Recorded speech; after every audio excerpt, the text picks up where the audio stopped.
machiegni ahinya kamoro amora ma intiere janeno mar nyinga en Nyambune Brian kata The Big BN. Chenro ni to en iluongo ni kaka rowere nyalo konyore kit ngimagi. Bende olemwa kod daktari ma bende ne wasebedogo e studio chien kacha, ka bende wadhi bedo matut kwanono wechegi kaka gintiere kendo gisebedo e gwengewa machiegni kabisa. Daktari, erokamano ahinya. An gi nyinga iluonga ni Clinton Owino Koth. Tago erokamano kuom limou ka kendo kawuono. Ka thuon wach madowe kawuono gin pek go ma joma nitie skunde neno kachiel kod kaka wanyalo konyogi mondo wang'e ni wanyalo konyogi nade kaka joma tindo mantiere skunde. Gi kindegi makoro skunde bende olore, yudo ka onego bende giyudo wechegi e yono makende, e yono madimba. Kamano Brian. Ageno ni midhiambo mari ni makare kata bedo ni weche ng'eny ndara kobiro e studio. Midhiambo mara ni makare kendo amor. Okay. Machiegni ahinya kendo studio mar Nyanza News Network, kendo wagombo mondo mi watwag malach chenro mana bende no wase ikone ogandawa kaka wanyalo konyo jogo ma bende nie skunde kata ma dhie skunde to negi pek kata negi kute gidonge. Kaka inyalo konyo gin school mondo mi kik gibed ni gidiore ahinya. Brian, kuma dier mar wach ni skunde to sani jomo nyatho yiene nyaka dhie skunde kendo gin right mar timo kamano. Omiyo kwawuoyo kawuono to wan gi jogo e kuma monyath ma ntiere skunde ma seche moko kale pek. To pek magi kale wadhi nenogi. To mana kwa chako ntiere pego e kuma ikelo gi disclosure. Mano wach mar bedo ayanga. Kaka joma dhi e boarding schools wang'e ni ntiere pek mar yango ng'atno ero minya bedo go thuolo sama idhi e boarding school no ero. Nikech kiparo ka indala ting'e ni jonyuol gi ong'eyo ni adier mar wach ni muonyo yath. To kidhi e school tido ka koro in environment moro mopogore. Koro ido ka pek moko ntiere. Koro disclosure ni biro ber kwa time nikech sama itimo disclosure no ero bro konyi e ngimani mathoth. To matute wi disclosure ni eri wadwa ng'iyane ni to ere akwa nyalo time, nikech adier mar wach ok inyal nyiso ng'ata mokin godo gadiera status gi mag Ayakie. Koro ber ka i-identify ng'ata chiel ma nyalo konyi e wuodhni eri kata ka in e school mondo ngimani mantiere school odhi mbele makare. To be nitiere ber ma disclosure ni nigo kata rach ma disclosure nigo? Okay. Ber to nyaka bedie. Nikech sama i-disclose ne ng'at ma iere school kaka sama idonjo kaka jo form 1 donjo gacha, ber ka at least iketo japuonj moro kata ng'at moro e school ma kao thieth mar jogo eko ma muonyo yath bet e lwete.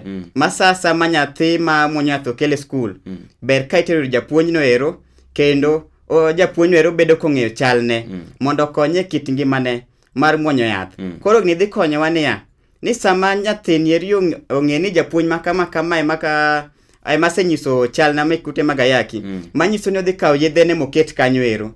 Sama okawo yedhene momiyo japuonj bro miye easy time sama owuok kodhi japuonj to okawo yath e yono maber, nikech yedhegi be nitie sama imuonyo gie. Seche moko imuonyo yath kata sa 12 odhiambo to sa 12 no une klas. To ka une klas to japuonj ong'e ni ati muonyo yath, seche moko inyalo wuok midhir japuonj ka jintiere klas iwacho ni I want to go and teach so and so. Sama idhir japuonj no ero ji ok be chech, nikech ging'e ni seche moko you can go even in form of homework, nitero ni homework mondo dhi okonyi. Koro sama idhino tidhi timuonyo yadhino piyo tiduoge klas. Mana chiel kaka disclosure no ero nyakonyowa. To kakonya inyowa bende nikech kokitime bro chuni ni sama ikawo yedhegi midhi godo e school bro chuni ni bet kod gi e dormitory, nikech onge ng'ama ong'eyo chalni. Koro bro chuni ni bet kod gi e dormitory, to dormitory aka waduto wang'eyo sa school ka en sa class to en sa class, ka en sama ji dok e dormitory to en sama ji dok e dormitory. Manyiso ni yedhegi chuno ni bro muonye sama ji odok e dormitory ka, nikech ok inyal wuok e class to ji nie class. Koro chuni ni ibro rito sama ji odhi e dormitory koki bro muonyo yath. To kaka waduto wang'eyo boarding schools, sama ji chopo kanyo no ka un kate cube kanyo, to cube kanyo do ka un ji mang'eny. To sama un ji mang'eny kidwa golo yath kate box, ibro do ka ng'ato dwa ng'iyo ni koso bino golo sukari mondo wakwaye, koso bino golo mena mondo pognwa matin. Iyudo ka koro muonyo yadhni bro bedo matek than kidisclose ne japuonj kata ng'atno ero ma in godo thuolo e school. Okay. Mtene disclosure ni en gima maber ahinya e kinde rowere mani school mondo mi gikonyre kit ngimagi mondo mi ogol weche moko mathoth manyalo bedo e kit ngimagi. Ya, en gima ber ahinya kendo ber kata ka skunde at least wabedo gi ng'atno ero ma bedo identified ma konyo jogo eko mamuonyo yath ma kochopo sa to at least gidhi to ikaw yedhegi to gimuonyo maber mondo konywa rito ngima nyithindo go eko mantiere skunde. Okay. Namba machielo ma inyo jo rowere ma pod dhi school. Okay, gino ero kendo ma inyo rowere ma pod dhi school. Adwa kelo gimoro ka ni discrimination. Tadwa kele yo moro machal kama. Ntiere nyithindo moko ma ndalo machien kucho ne gimuonyo yath. To kane gidhi school, gin ok ginyiso japuonj chalgi. Koro ne gikano yedhegi e dormitory. Koro sama ne gikano gi e dormitory to ji nodok dala. Koro ka ji odok dala ka waduto wang'e that after break. Kare nodhi dala to yedhege moko odong' e box. Koro ka yedhe nodong' e box to en tiere ga gimoro ni extension, nyithindo mantie school ong'eyo. You extend with some days ni in pod in dala. Koro ka noduogo to yudo ka sanduku ne nieri ng'ato turo. Kech kaka waduto wang'e ni seche moko skunde wagieki ok ji tema timbe gi beyo. To koro ka ng'ato noturo to yudo ka yedhegi eki ntiere kanyo. Koro ing'e ni koseneno yedhegi eki to wach ni kare so and so muonyo yath. Kare so and so muonyo yath. Koro gini eri nodhi mong'ere skul no ero. Kano seng'ere skul no koro ji okela kweda makata kuma nobede. Nokonyal bede. Koro ma kelo nyaka psychological torture. Nikech in e skul to koro kisomo ing'e mane jogi te ong'e ni amuonyo yath. Idwa koro in ga kwede moro ng'at mane chieme sandi seche moko chieme sandi kata sama je ringo ni dhi toko cha. In koro sandi no ko chieme kanu bet kode neno ko chicha. To mano ero discrimination no ero ok en gima ber ahinya. Koro ber at least ka wan e school twabedo gi counseling sessions e skunde wa mondo wanyis ji duto wariwo gi kanyakla twanyisogi ni jogo eko mani kutime Ayakie ber kwa bedo kodgi mamor kanyakla to konego wanyis gi akwede nikech gimbe gina kaka wan waduto gisomo ka wan gi waduto gimbe ginyalo timo tich moro amora ma ng'ato nyalo timo. Winjo kiwuoyo about psychological torture. Iparo ni en extent mane ma gigi nyalo kelo psychological torture ma nyithindo gi onyalo gik extent mane? Okay, mana kaka story masemino ero. Koro nyathi no chopo extent moro ma en koro onge peace. Koro sama onge peace ni kata somo ido ka seche moko no somo lakini performance ne odok piny kech ochandore kabisa. And it also came a time mane nyathi ni koro okwayo transfer. Nang'o okwayo transfer? Nikech kae koro en wiye okowinj ka ntiere class no nikech pache onge kanyo te. Okofit ni mano world mare. Ya, okofil ni mano world mare. Nikech maybe discrimination mano neno go eko. Koro nochuno mokwayo transfer.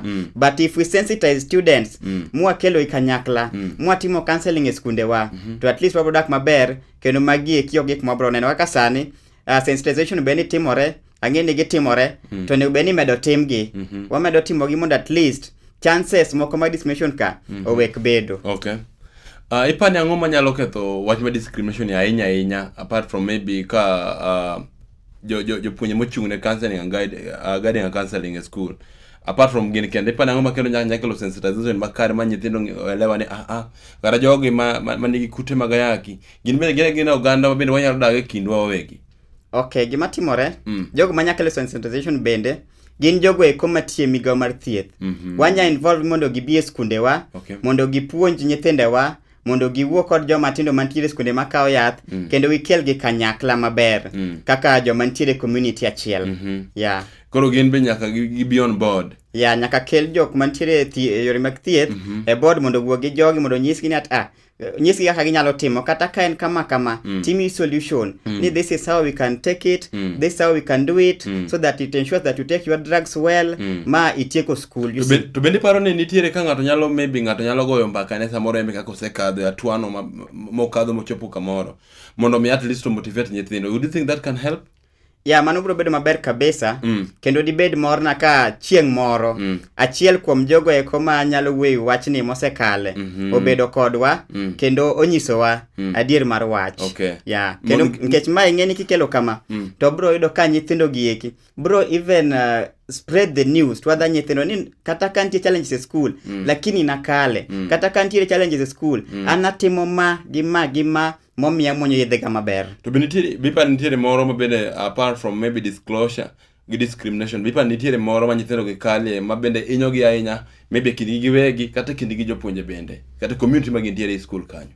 Okay, manya inyogi kendo maybe seche moko yudo ka nyathini ere ne dwa dhi kao yath osiptal to kaka ne pok onyiso japuonj kodo ka gini eri diye kech jogo ma adherence gi ok beyo ibro ka seche moko ibro mi TCA matino TCA gin tarik imi kata yath mar dwe achiel tidwa ni chak iduog bang' dwe achiel. Adherence to kore enang'o ne ng'ama ok ong'eyo? Adherence en muonyath maber. Koro ka en gi poor adherence matino to kimuonyath maber. To ka en gi poor adherence manyiso ni viral load ni malo.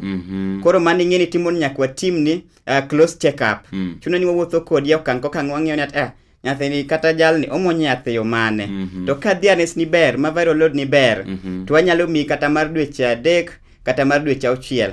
To kendo Brian agone migao kata sirikal erokamano maduong' nikech sani osekel issue mar that 6 months. Nitie sani mo ni differentiated care DFC. Imi 6 months to gini osekonyowa gi nyithindwa nikech iyudo ka nyathi samodhi e school ka chop dweche 6 to loro duogo dala. Koro onge moro mar wuok mar ma kaka na seche moko chon kucho ni mi dwe achiel. Dwe achiel ng'e bro chuno ni kiny nyathi wuok odhi hospital. Chieng' moro chako koduogo to koro class ne penj to ng'ane inti wuok mana pile pile.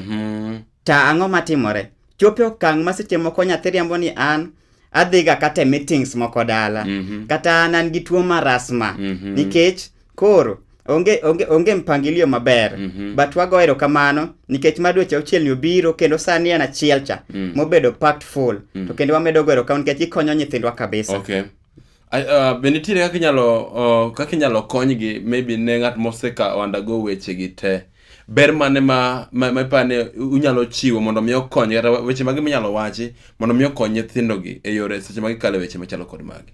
Okay, ber minyalo wachi en kwa kao nyithindo gieki to waketo gi grube like ntiere grube moko ni support groups mikao tiketo gie. Koro koketi gi yudo ka nyathi machielo okelo idea nyako time school machielo nyathi machielo bekelo idea nyako time school machielo to giriwore kanyakla to penjo ni ng'ane in mariano katiyo maber koro mari ni ema we akawa dhi atem godo e school watiyodo ka koro mae samwa kelo gi on board magiriwore the support group no yudo ka koro gikonyore. Support group iloso e hospital ko support group iloso dala support group iloso nade? Okay, support group gin gik mabedo organized to kendo chakwago ne organizations ma fund this support groups erokamano nikech gisekonyowa ahinya kendo gikelo funding makonyo support groups gi e yor nero makare kendo maber and they are even encouraging it to wago mamedo go ne gero kamano. Support group iloso gi kanye? Iloso gi hospital koso? Iloso gi hospital. Yeah. Koro pengine ng'ato dhi somo school moro machiegni ng'ato maber chielo somo school machielo then how do you connect? Koro kosekel gi machiegni to weche gi koro kaka sani giloro mae thuolo maber minyakao gi tiluongo gi tiwuoyo kodgi nikech bok ber sama ikigolo gi e school sama gisomo koro sama giloro no emiyude thuolo kodgi tigo kodgi mbaka tiwinjo ni in timo ga nang'o tiwinjo ng'ato kelo pache tiyudo ka koro sechego people are free ok ni ati koro ng'ane ni gara kadwa dok e school koro chuno nyaka irit migi thuolo maber nikech ng'en adolescents kata joma tindo nyaka imigi thuolo maber miwinj pachgi to kendo nyaka ibed mamor kodgi eka ibro winjo pachgi malong'o. Namba 1 en support group mano konyo kabisa. Namba machielo be nitiere machielo mana senyisi madweche 6 makonyo no nikech mano to konyogi ka gin e school to kendo sani bende Brian iyudo ka seche moko chupni ka iyudo ka seche moko ng'ato luor wuotho kode koro ntiere that small bag pills moyie miyi koro nyaso yath nikech seche moko ing'eni kiso yath cha sani en yath mimuonyo achiel to giro chere seche moko chalo blue koro kinya ng'e ni yadhni en yath mane to kendo wamor gi mano manyiso ni sama ng'ato ang' ne muony panadol ne cha to imbe kang' igolo mari ni envelope ni moro ma brown ni timuonyo achiel ok odhi ng'e ni en man nikech mari ni envelope ma brown mobedo sealed maber momiyi ng'acha ben ngi envelope ni ma brown mobedo sealed momiye koro kata muonyo mana panadol kata mimuonyo mana moro ni kata muonyo mana marasma tido ka koro onge chochruok kae koro at least kelo gi environment achiel machalo okay ingene kinde machien nyaka ne obedi gi container no ido ka ng'ato koseneno ng'ato container no to paji click mane okay ng'ane to timenade kaw yedhe koro sane ontiere bags mobiro manyalo konyi mabende koro makata kidhi wuoth tinyase ariyo gi moko tidhi godo wuoth to gin luoro mage mayudo nyithindo ahinya mabe seche moko mono gere mana wacho weche gi ne nyithindo wetegi kata ne jopuonj ng'e adier mar wachen niya ok inyal wacho ayanga ne ng'ata miparo nikech inyalo nyiso ng'at machielo kawuono kiny chak idok iwinje kumoro koro ber ki ibedo gi ng'at moro mi trust kabisa minyalo nyiso status ni koro kisenyise ti trust maber ok itho nyisa ng'ata nikech kitho nyiso ng'ata seche moko kiny kiwinje kumoro tibiro ka imbe koro duogo to affecti koro ber ka inyiso mana the person that you trust ming'ene ng'ane to ok nyagolo siriga oko maybe sama obe fwenyo ng'at mi trust be nyalo bedo matek lakini Nyasaye ong'eyo Weche ni mogik ne oganda ma Nyanza News Network kata advice ne jogo mabende seche moko bedo gi luoro moro kinde makoro gidhi skul kata kinde makoro giloro ni advice mane mnyalo weche gi ariyo kata adek kwatieko sani to koro ka kinde mwaloro ne ang'e ni waduto wandala kendo jonyuol ong'e ni wakawe fa muonyo yath maber to endelea gi timno ero to kendo kata ka pod wandala kantiere challenge moro amora mikale kantiere school share with janyuol or you can come to the facility so that we share together and waduto wawuog oko to kendo kik wapar ni ngimawa orumo kaka joma ntiere school pod there is a bright future ahead there is great things ahead koro mede muonyo yath maber kendo idangi maber mondo waduto wa meet our goals in life maybe mogi ka koro watiyo kabisa safe space nitiere facility ne jogo machal kamano ne jogo machal kamano orwaku duto e facilities mekwa kumora mora kendo dwaer gombo mondo chop kuonde go eko to kuonde washia kodu matut erokamano ahinya janeno mar Nyanza News Network kaka pile ne wan kod wendo mabende ne konyowa kaka wanyalo yango weche mabende joma tindo kadhie bedni in e school kata in oko inyalo chope facility hospital kamora mora mantie machiegni kodi ibiro yudo dakteche kanyo molony manyalo miyo advice kata weche monego beni tai kaka idago ngima makare kaka pile okago mondo miawe kamano to bende ago mondo miaparni niya ngimani en mari rit ngimani mondo Nyasaye okonyi rito ngimani warar ka odiochieng' makiny kaka pile ngo nyambune Brian kata mwalimu Kalisto the big BN kane wan kod daktari Clinton Okoth Nyasaye mad gwedh